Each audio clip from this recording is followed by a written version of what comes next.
To SAN news bulletin ముందుగా headlines. Polavaram నిర్వాసితులకు good news. 900 కోట్లతో పునరావాసం. మంత్రి నిమ్మల రామానాయుడు.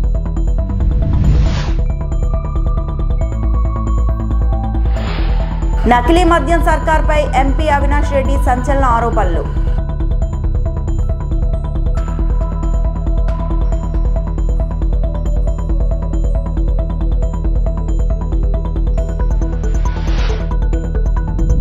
శ్రీశైలం జలాశయానికి పెరుగుతున్న వరద. 5 గేట్లు ఎత్తి నీటి విడుదల. 2026 మే నెల చివరి వరకు 28,946 మందికి సుమారు 900 కోట్లతో పునరావాసం కల్పిస్తామని ఏపీ ఇరిగేషన్ మంత్రి నిమ్మల రామానాయుడు స్పష్టం చేశారు. 2027 మార్చి వరకు పోలవరం నిర్వాసితులను పునరావాసం పూర్తి చేస్తామని తెలిపారు. పడకేసిన పోలవరం పనులను కార్యరూపం దాల్చేలా పనిచేస్తున్నామన్నారు. తాజాగా ఢిల్లీలో కేంద్ర జలశక్తి మంత్రి సిఆర్ పాటిల్తో భేటీ అయ్యారు. పోలవరం ప్రాజెక్టు పనుల పురోగతి, ప్రాజెక్టు నిర్మాణానికి సంబంధించిన పెండింగ్ డిజైన్స్ అనుమతులపై చర్చించారు. ఈ సందర్భంగా మంత్రి నిమ్మల మాట్లాడుతూ పోలవరం పనులు జరుగుతున్న తీరు పట్ల కేంద్ర జలశక్తి మంత్రి సిఆర్ పాటిల్ సంతృప్తి వ్యక్తం చేశారు. కేంద్ర పోలవరం నిర్మాణానికి ఇచ్చే ప్రతి రూపాయిను సద్వినియోగం చేస్తున్నామని తెలిపారు. 2027 డిసెంబర్ నాటికి ప్రధాని చేతుల మీదుగా పోలవరాన్ని జాతికి అంకితం చేసేందుకు ముందుకు వెళ్తున్నామని స్పష్టం చేశారు. పోలవరం ప్రాజెక్టు నిర్మాణ పనులను పర్యవేక్షించడానికి కేంద్ర జలశక్తి మంత్రి సిఆర్ పాటిల్ను ఆహ్వానించినట్లు చెప్పారు. బీహార్ ఎన్నికల తర్వాత ఆయన వస్తారని చెప్పారన్నారు. కూడా పిలవడం జరిగింది అని అంటే ఆ యొక్క ఇళ్ల నిర్మాణంలో ఈ యొక్క ప్రభుత్వం తీసుకుంటున్నటువంటి చిత్తశుద్ధి.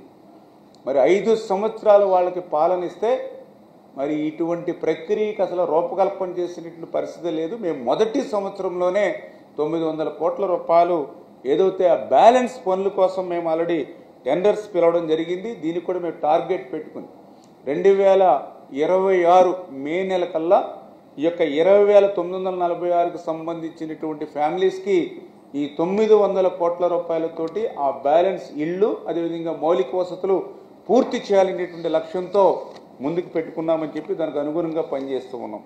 ఇంకా మిగిలింది ఏదైతే 2022లో మరి రైడార్ సర్వే ద్వారా 17,174 ఏదైతే నిర్వాసితులను గుర్తించారో వాళ్ళకు సంబంధించినటువంటి 48 ఆవాసాలు ఏవైతే 6 మండలాల్లో ఉన్నాయో మరి అవి కూడా గత 5 సంవత్సరాల పాలనలో కనీసం వాళ్ళకి కావలసినటువంటి ల్యాండ్ ఎక్విజిషన్ కానీ మరి ఏమీ కూడా దృష్టి పెట్టాల. మళ్ళీ మేము మన ప్రభుత్వం వచ్చిన తర్వాత మరి వాళ్ళకి సంబంధించిన సామాజిక ఆర్థిక సర్వే చేసాం వచ్చిన వెంటనే.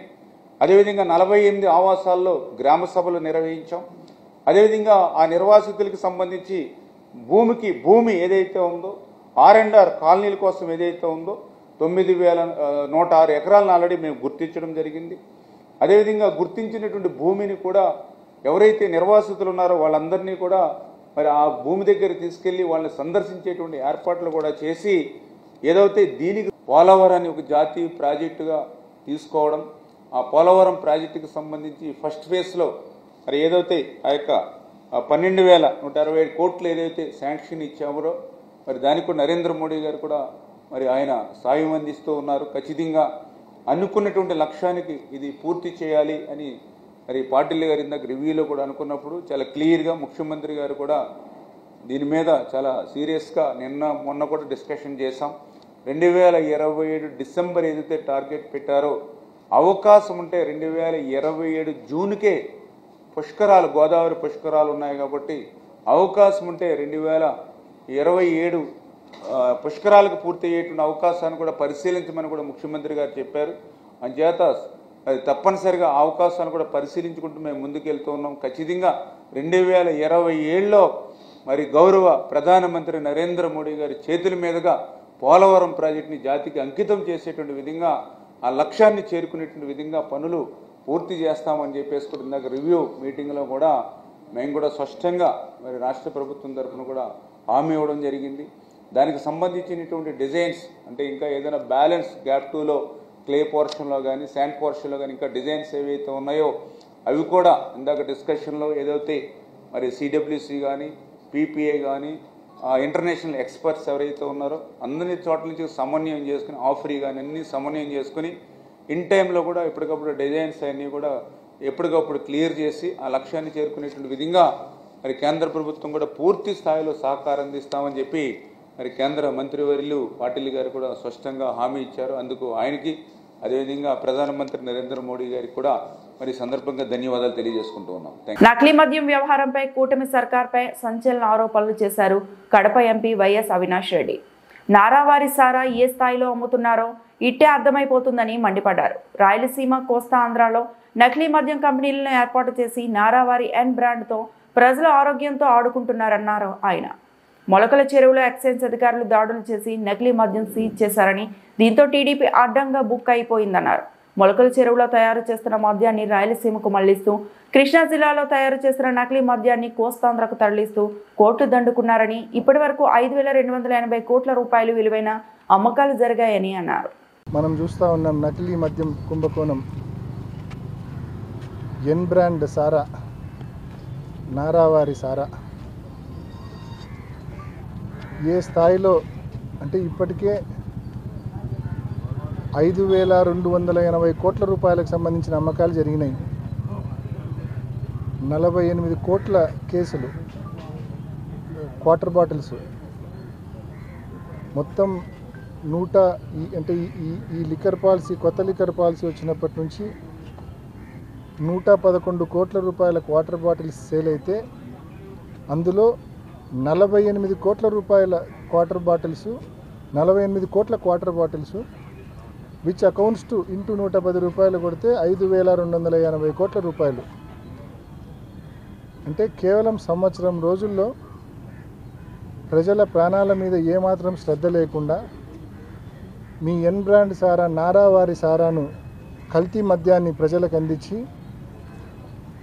5,280 కోట్ల రూపాయల కుంభకోణానికి పాల్పడి ప్రజల ఆరోగ్యాలతో, ప్రాణాలతో చెలగాటమాడింది ఈ కూటమి ప్రభుత్వం, తెలుగుదేశం ప్రభుత్వం.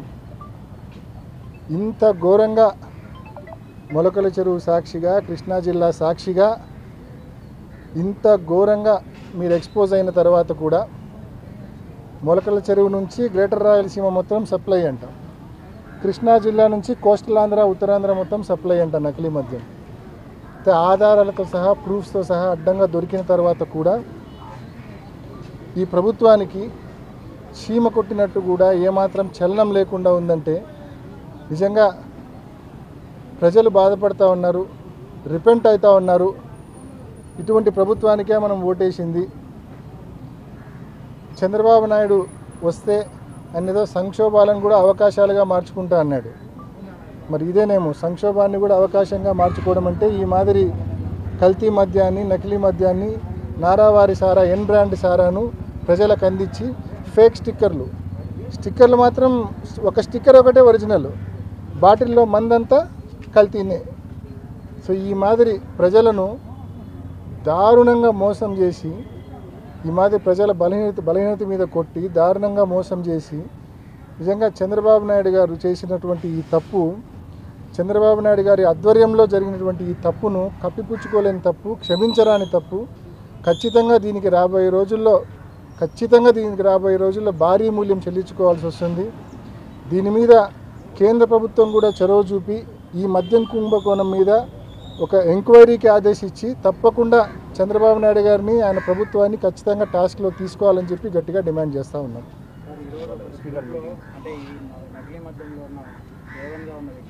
వీడియో రిలీజ్ చేసి ఇది ప్రభుత్వానికి ఎటువంటి సంబంధం లేదు, నేను ఆరోగ్యరీత్యా నాకు బాగలేదు, నేను తొందరగా. శ్రీశైలం జలాశయానికి వరద ప్రవాహం క్రమంగా పెరుగుతోంది. జూరాల, సుంకేస్ల ప్రాజెక్టుల నుంచి వరద పెరుగుతుండటంతో మరో గేటు ఎత్తి ప్రస్తుతం 5 స్పిల్వే గేట్ల ద్వారా నీటిని దిగువకు విడుదల చేస్తున్నారు. శ్రీశైలం ప్రాజెక్టులోకి 2,14,967 క్యూసెక్ల నీరు చేరుతుండగా 2,11,337 క్యూసెక్లు దిగువకు విడుదల చేస్తున్నారు. 5 స్పిల్వే గేట్ల ద్వారా 1,40,375 క్యూసెక్లు నాగార్జున సాగర్కు వదులుతున్నారు. శ్రీశైలం జలాశయం పూర్తి స్థాయి నీటి మట్టం 885 అడుగులు కాగా ప్రస్తుతం అంతే మొత్తంలో నీరు చేరింది. నీటి నిల్వ సామర్థ్యం 215.8 టీఎంసీలు కాగా ప్రస్తుతం అంతే మొత్తంలో నీటి నిల్వ కొనసాగుతోంది.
రాత్రి ఆవిష్కృతమైంది. ముందుగా తొలక వాహనంపై శ్రీవారు అమ్మవార్ల కళ్యాణ ముహూర్తాలను ఉంచి అలంకరించి ఆలయ తూర్పు రాజగోపురం ముందు అనివేటి మండపంలో ప్రత్యేకించి ఏర్పాటు చేసిన వేదిక దగ్గరకు అట్టహాసంగా తీసుకువచ్చారు. అంతకుముందే వేదికను వివిధ రకాల పుష్పాలతో కళా సౌందర్యాలతో నయనాందకరంగా అలంకరించారు. వేదికపై ఉంచిన బంగారు సింహాసనంపై కళ్యాణమూర్తులను ఉంచి అలంకరించి అర్చకులు కళ్యాణ తంతును ప్రారంభించారు. పాంచాహ్నిక దీక్షతో ఆశ్వయుజ మాస ఆగ్రమాన్ని అనుసరించి జరిగిన ఈ కళ్యాణ తంతులో భాగంగా ఆలయ అర్చకులు సర్వదేవతారాధన సంకల్పం కంకణ పూజలు నిర్వహించారు. గోపాలపురం నియోజకవర్గ శాసనసభ్యులు మద్దిపాటి వెంకటరాజు మరియు ఉంగుటూరు శాసనసభ్యులు ధర్మరాజు పట్టు వస్త్రాలు సమర్పించారు. అలాగే చైర్మన్ రాజా ఎస్వి సుధాకర్ రావు దేవస్థానం తరపున పట్టు వస్త్రాలు సమర్పించారు.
హన్మకొండ ఓట్ చోరీకి పాల్పడిన బీజేపీ ప్రభుత్వం, బీజేపీ కనుసన్నలో నడుస్తున్న ఈసీ తీరుపై రాహుల్ గాంధీ దేశవ్యాప్తంగా నిరసనలు వ్యక్తం చేస్తున్న నేపథ్యంలో ఈ రోజు ఓట్ చోరీపై సంతకాల సేకరణ కార్యక్రమం కాజీపేట చౌరస్తాలో ప్రారంభించారు.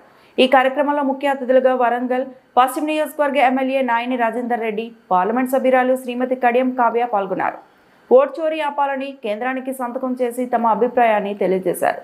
ఓట్ చోరీపై బూత్ స్థాయి, డివిజన్ స్థాయి వరకు కాంగ్రెస్ పార్టీ కార్యకర్తలు, నాయకులు, ప్రజాప్రతినిధులు ఇంటింటికి తిరిగి సంతకాలని సేకరించాలని పిలుపునిచ్చారు. ఈ సందర్భంగా మాట్లాడుతూ ఓటు హక్కు కోల్పోవడం అంటే సర్వం కోల్పోవడం అని అన్నారు. బీజేపీ, బీఆర్ఎస్ పార్టీలు గతంలో ఓట్లను అపహరించారని, శాసనసభ ఎన్నికల్లో, పార్లమెంట్ ఎన్నికల్లో వ్యత్యాసం ఉందని చెప్పారు. ప్రజలందరూ మాకెందుకు అనుకుంటే బీజేపీ ప్రభుత్వం ఈసీతో కలిసి మన ఓట్లను చోరీ చేస్తున్నదని గుర్తు చేశారు. గడిచిన చాలా కాలంగా రాహుల్ గాంధీ కేంద్రంలో ఉన్న బీజేపీ ప్రభుత్వంకు పాల్పడిన ఓట్ల చోరీపై అలుపెరగని పోరాటం చేస్తున్నారని అన్నారు. వెనక జరగండి. రవాణా ఏడి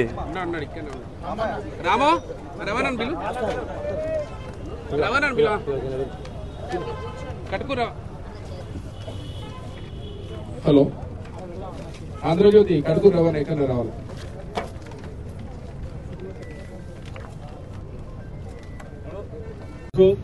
2000 టీఆర్ఎస్ కు 200 బీజేపీకి ఉన్నది.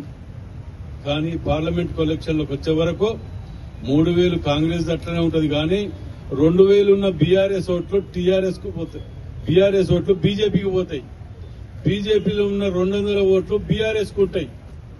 అంటే వీరి యొక్క అక్రమ పొత్తుని మనందరం గుర్తించాలి. సరే, వాళ్ళ చావు వాళ్ళు చచ్చింది కదా అని మనం సప్పుడే కూర్చుంటే, మహారాష్ట్రలో పక్కన కర్ణాటకలో మరియు ఇంకా ప్రత్యేకంగా చూడాలంటే అసలు ఒక్కొక్కటి చెప్పుకుంటూ పోతే సమయం సరిపోదు. అన్ని దోకాబాద్ చేసి ఇవాళ వీళ్ళు దోచుకున్న డబ్బులతోటి ఓట్ చోరీలకు పాల్పడుతున్నారు. దోచుకున్న డబ్బులని అధికారాన్ని కొనే ప్రయత్నం చేస్తున్నారు, ప్రజలను కొనే ప్రయత్నాలు చేస్తున్నారు. ఆఖరికి ఈసీని లొంగ తీసుకొని ఓట్ చోరీకి పాల్పడితే మా రాహుల్ గాంధీ గారు దేశవ్యాప్తంగా తీసుకున్న ఉద్యమానికి ప్రతి గ్రామము, ప్రతి ఓటు, ప్రతి బూత్ దగ్గర నుంచి మనం ప్రారంభించాలి. కార్యకర్తలం, నాయకులం అందరం కూడా ముందుకు వెళ్లి బూతులలో ఉన్న బూత్ లిస్టు తీసుకొని, పార్టీ ఆఫీస్ నుంచి బూత్ లిస్టు ఇస్తారు, ఆ బూత్ లిస్టులలో తీసుకొని వీటిని మనం ముందు పెట్టుకొని విచారణ చేసుకుంటూ పోయి ఎక్కడెక్కడ తప్పుల్ని అవన్నీ ఎండగట్టి చూపిస్తేనే మనం రేపైనా మనం మనుగడ దక్కుతుంది. ప్రజాస్వామ్యంలో మనం నిలబడగలుగుతాం. మనం కేవలం ప్రజల అభిప్రాయం మేరకు ఓటు హక్కు ఉండాలని చెప్పి కోరుకునే వాళ్ళం కాంగ్రెస్ పార్టీ మాత్రమే. కానీ ఇలా బీజేపీ, బీఆర్ఎస్ వాళ్ళు మాత్రం ఎంతసేపు దోచుకున్న డబ్బుతోటి అడ్డదారిలో రావాలని ఇచ్చేస్తారు. నిన్న ఈ ఓట్ చోరీ కార్యక్రమం అనేది ఎంత ప్రమాదకరమైనదంటే ప్రజాస్వామ్యంలో మన ఓటు హక్కుని మనం కోల్పోతే సర్వం కోల్పోయినట్లు.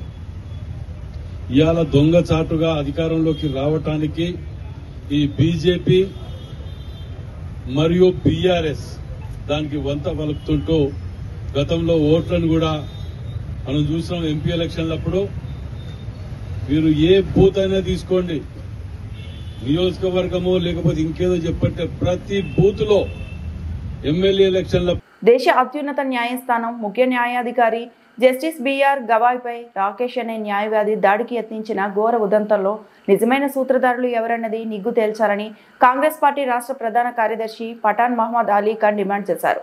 కడపలోని తన కార్యాలయంలో మంగళవారం విలేకరుల సమావేశంలో ఆయన మాట్లాడారు. అత్యంత అమానవీయమైన ఈ ఘటన భారతదేశ న్యాయ వ్యవస్థపై జరిగిన దాడిగా విమర్శించారు. ఈ నేపథ్యంలో సిబిఐపై ఈ దాడికి ప్రయత్నించడం అనేక సందేహాలకు తావిస్తుందన్నారు.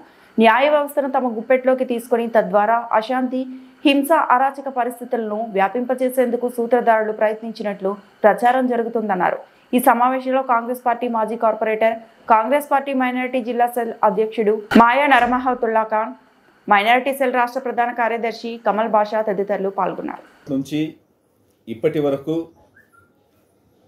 ఎన్నడూ లేని విధంగా సుప్రీంకోర్టు జరుగుతున్న సమయంలో దేశ అత్యున్నత న్యాయస్థానం న్యాయాధికారి జస్టిస్ బిఆర్ గవాయ్పై తన ఎడమకాలి బూటును తీసి విసిరివేయడానికి చేసిన ప్రయత్నం చాలా అమానుషం, తీవ్రమైన చర్య. దీన్ని కాంగ్రెస్ పార్టీ తీవ్రంగా ఖండిస్తోంది. ప్రతి ఒక్కరూ కూడా యావత్ భారతదేశంతో పాటు ప్రపంచంలోని ప్రతి ఒక్కరూ కూడా ఈ ఘటనను ఖండిస్తున్నారు. కానీ తాను చేసిన ఈ దాడికి కారణం సనాతన ధర్మాన్ని ఎవరైనా మాట్లాడితే సహించనని సదరు న్యాయవాది రాకేష్ రోషన్ చెప్పడాన్ని చూస్తే దీని వెనుక సూత్రధారులు ఎవరున్నారో అనేది అందరికీ అర్థమవుతుంది. స్వతంత్ర న్యాయ వ్యవస్థను దెబ్బతీసేందుకే మత విద్వేష పాలకుల పన్నాగంలో అతను పాత్రధారిగా ఈ ఘటన చేసినట్లు అర్థమవుతోంది. దీని వెనుక న్యాయ వ్యవస్థను, చీఫ్ జస్టిస్ను బెదిరించడానికే జరిగిన ప్రయత్నంగా భావిస్తున్నాం. నిష్పాక్షిక న్యాయాన్ని అందిస్తున్న chief justice of India justice Gavai తాను ప్రజల పక్షాన రాజ్యాంగబద్ధంగా న్యాయపరంగా తీర్పులు వెలువరిస్తున్నారు. అయితే ఇది కంటగింపుగా మారిన పాలకవర్గం కానీ ఇతరత్ర వ్యక్తుల వల్ల కానీ ఈ ఘటన ఉద్దేశంగా ఉందనే బలమైన సందేహాలు వినిపిస్తున్నాయి. ఇటీవల రాష్ట్రీయ స్వయం సేవక్ సంఘ్ శతాబ్ది వేడుకల్లో నడిపొడి నుంచి చల్లపల్లి వరకు తొలి విడత సర్వేరాలను ఈ రోజు వేయడం ప్రారంభించారు. శాసనసభ్యులతో పాటు జిల్లా కలెక్టర్ మహేష్ కుమార్, జేసీ నిశాంతి, ఆర్డీఓ మాధవిల సమక్షంలో ఈ రాయిలు పాతడం ప్రారంభించారు. ఈ సందర్భంగా ఎమ్మెల్యే మాట్లాడుతూ దీన్ని ఆదర్శంగా తీసుకుని రాష్ట్ర వ్యాప్తంగా అమలు చేస్తే మంచి ఫలితాలు వస్తాయన్నారు. ప్రస్తుతం తాము సర్వే చేసి స్థల నిర్ధారణ చేస్తున్నామని, అవసరాలకు అనుగుణంగా అక్రమాలను తొలగించడం జరుగుతుందని ఎమ్మెల్యే అన్నారు. కాలువ వెంబడి ఉన్న అక్రమాలను గుర్తించి వాటిని త్వరలో చర్యలు తీసుకుంటామని జిల్లా కలెక్టర్ మహేష్ కుమార్ తెలిపారు. నడిపూడి కొత్త వంతెన నుంచి నల్ల వంతెన వరకు 20 అడుగుల రోడ్డు వెడల్పు చేస్తామని ఆనందరావు అన్నారు. ఈ కార్యక్రమంలో తహసీల్దార్ అశోక్ ప్రసాద్, టీడీపీ రాష్ట్ర కార్యనిర్వాహక కార్యదర్శి Metla Ramanababu, Amuda chairman Allada Swaminaidu, market committee chairman Srimathi Adhikari Jayalakshmi, Babji, Chollangi Saibaba, Kanchipalli అబ్బులు, లింగోలు పండు, నల్లా వెంకటేశ్వరరావు, బోనం సత్యబాబు తదితరులు పాల్గొన్నారు. మనకి టోటల్ మన జిల్లాలో కెనాల్స్ నెట్వర్క్ ఒక 600 కిలోమీటర్లు ఉన్నాయి. అండ్ ఆల్మోస్ట్ 1200 కిలోమీటర్లు మనకి బండ్స్ ఉన్నాయి, కెనాల్ బండ్స్. డ్రైన్స్ ఒక 1200 కిలోమీటర్లు ఉన్నాయి, అంటే 2400 కిలోమీటర్లు డ్రైన్ బండ్స్ ఉన్నాయి. సో ఇందులో దగ్గర మనకి హ్యాబిటేషన్స్ చుట్టుపక్కల, అంటే అమలాపురం సరౌండింగ్ ఏరియాస్లో, వెరీ అర్బన్ ఏరియాస్లో, హ్యాబిటేషన్ ఏరియాస్లోనే వీటి యొక్క ఎంక్రోచ్మెంట్ జరుగుతాయి. సో మధ్యలో ఏరియాస్లో కొంచెం ఫ్రీగానే ఉంటాయి. So majority of the aspect Amalapuram చుట్టూ ఉన్న దాంట్లో ఇనిషియేట్ చేసాము ఈ project, support from honourable MLA. So ఆయన ఇనిషియేటివ్ తీసుకున్నారు. డెఫినెట్గా is very particular about this. So దీన్ని డెఫినెట్గా ఒక 4 months టైంలో గ్యాప్లో దీన్ని ముందుకు తీసుకెళ్ళి total drains and total canals యొక్క లెన్స్లో సర్వే చేయబెడతాము. సర్వే చేసినంత మాత్రాన ఇట్ డజంట్ మీన్ దట్ ఉన్న వాళ్ళని ఎంక్రోచ్మెంట్స్ రిమూవ్ ఏం చేయట్లేదు. ఆల్రెడీ ఎమ్మెల్యే గారు ఎక్స్ప్లెయిన్ చేస్తున్నట్టుగా ఓన్లీ బౌండరీ అనేది ఫిక్స్ చేస్తాం. ఫిక్స్ చేసి ఎవ్రీ 100 మీటర్స్కి ఒక పిల్లర్ దాంట్లో పోస్ట్ చేస్తున్నాము. అది ఒక 6 feet 4 feet 9 feet పోల్ ఉంటుంది. అందులో కిందికి ఒక 4 feet ఉంటుంది, 6 feet పైకి 4. ఓకే, సో 4 feet పైకి ఉంటుంది. సో దాని మీద ఇయర్ మార్క్ చేసి పెడతాము. So this will be the boundary for this canal or drain అని చెప్పేసి. సో దాన్ని దాటి కొత్తగా ఎవరు రావద్దు. అండ్ ఎవరైతే ఆల్రెడీ ఉన్నారో వాళ్ళ డీటెయిల్స్ అన్ని తీసుకున్నాము. ఎన్ని కమర్షియల్ ఎస్టాబ్లిష్మెంట్స్ ఉన్నాయి, ఎన్ని హౌస్ హోల్డ్స్ ఉన్నారు, ఎన్ని స్టాచ్యూస్ ఉన్నాయి ఆ ప్లేసెస్లో, వాటిని మెల్లగా కన్సర్న్ ఏరియాలో ఆ కన్సర్న్ పంచాయతీస్తో మాట్లాడి దాన్ని రీప్లేస్ చేయడం. స్లోగా ఎవరికైతే ఇళ్ళ పట్టాలు లేవో వాళ్ళకి కొత్త ప్లేసెస్లో ఇల్లు ఇచ్చిన తర్వాత దెన్ అవన్నీ కూడా ఎంక్రోచ్మెంట్స్ రిమూవ్ చేయడం జరుగుతుంది. సో దీనివల్ల ఎవరు ఆందోళన చెందాల్సిన అవసరం లేదు. At the same time MLA గారు చెప్తున్నట్టుగా ఈ పర్ర అవన్నీ అట్ ది సేమ్ టైం మనకి ఆ డ్రైన్స్ జాయిన్ అయ్యే ప్లేసెస్లో అక్కడ పర్ర ఆక్రమణ వల్ల మనకి ఆ డ్రైన్లో ఉన్న వాటర్ అంతా కూడా ముంపుకి గ్రో అవుతుంది పైన ఉన్న ఏరియాస్లో. సో దాన్ని కూడా నెక్స్ట్ ఒక 1-2 monthsలో కాంప్రిహెన్సివ్ ఒక సర్వే చేసి then we're going to take action on that. Okay, so this is a good project. మనకి ఉన్న టోటల్ అమలాపురం కోనసీమ జిల్లాలో total number of canals and డ్రైన్స్లో ఈ సర్వే నెక్స్ట్ ఒక 4-5 months డ్రైవ్ చేయబడతాము. Revenue, irrigation department, survey department, RDOs will be the nodal agencies and JC will be the monitoring authority. Okay, fine, thank you. ఈ వార్తలు ఇంతటితో సమాప్తం.